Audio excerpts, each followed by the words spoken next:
Nako, parang hindi talaga tayo mabibitin sa liempo na ito. Ang Wow! laki! Grabe, umabot na nga rito ang tinatawag na Giant Liempo. Oh my God. Na pinipilahan dyan sa Novaliches. Yee, Ayan, laki oh.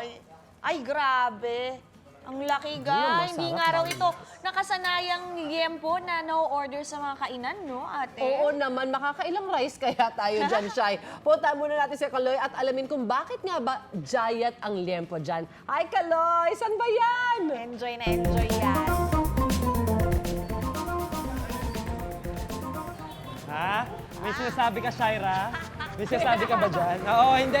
Miss Suzy, dito yan sa Novaliches. Oh. At ito na nga, nandito pa rin tayo sa Novaliches, kung saan natin pinuntahan yung pinipilahan at trending na Giant Liempo. At ito sa harap ko ngayon, meron tayong comparison ng normal na liempo at no Giant Liempo. Ipapakita natin. Iaangat ko na to. Ito yung normal liempo na na nabibili natin sa mga restaurants. Tapos ito naman yung Giant Liempo dito sa Novaliches. At kumpara natin kumpara pa lang dito, parang higit kalahati, doble nung size nitong normal liempo yung Giant Liempo. At ito, kanina yung ginagawa kong comparison sa mukha ko, mas malaki. Medyo kinabahan ako kasi baka mamaya, kasing size na ng mukha ko, kasi mabilog na yung mukha ko ngayon. But hindi! Mas malaki pa rin tong Giant Liempo nila. At ngayon, para naman mapatunayan natin kung gaano kahaba ito, meron akong dalang panuka. So, susukatin natin siya from this side. Ito, from right to left. Hindi, dito muna tayo sa normal na liempo, syempre pala. Ito. Etong normal na liempo is 5.5. 5.5 inches. Ito namang kabila, 5, 6, 7, 8, 9, 10, 11 inches. Okay, di doble nga. Tama? Doble nung size nitong normal na liempo na na-order natin. 11 inches. Break nyo yung record na yon. 11 inches na giant liempo. Okay, ayan, kumpara natin Talagang hindi ka mabibitin dito sa isang to. Okay, pero before ko tikman itong giant liempo ng Novaliches, kailangan natin malaman kung paano nila pine-prepare.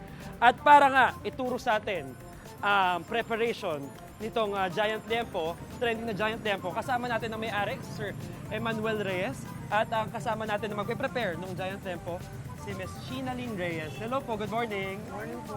Ayun, simulan natin yung paggagawa. Ano po ba yung first procedure?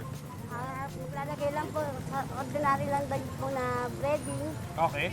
Mayroon po kaming marinig na wet, katulad po ng cornstarch, harina, paminta, paprika, at saka asin. Depende Ito po sa may panlasa.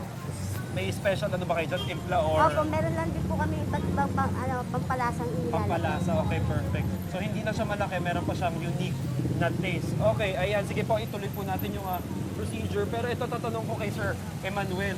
Sir, sino ba nag-isip na magbenta ng ganito kalaking liempo? Kasi hindi siya yung nakasanayan namin eh.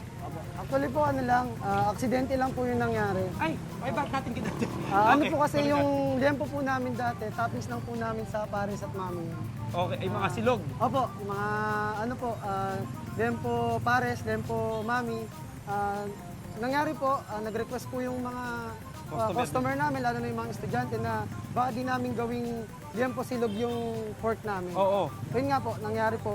Pero bago pa nangyari yung pag-request nila ng gawing liempo silog, may liempo silog na kayo before pa? Wala pa po actually. Wala, okay. Ayun, so ayun. Turns out, naging maganda para sa business nyo yung pagre-request nila at meron na kayong liempo silog na kasing laki ng dalawang normal na liempo, no? Opo, ito po madalas yung binabalik-balikan po ng mga customer namin. Kasi po, sa halagang 130 pesos, sulit po yung nila. Busog! Opo. At saka parang hindi lang, parang pwede yung mag-jowa, mag-share na dito. Opo, kalimitan po.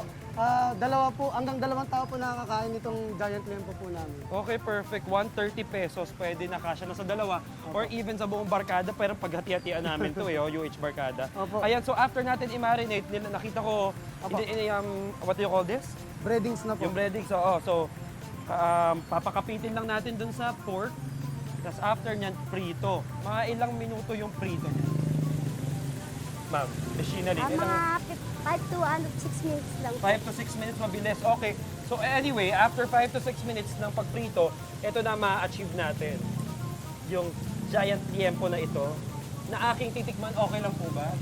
Uunahan ko na yan. Dito tayo sa may crispy part.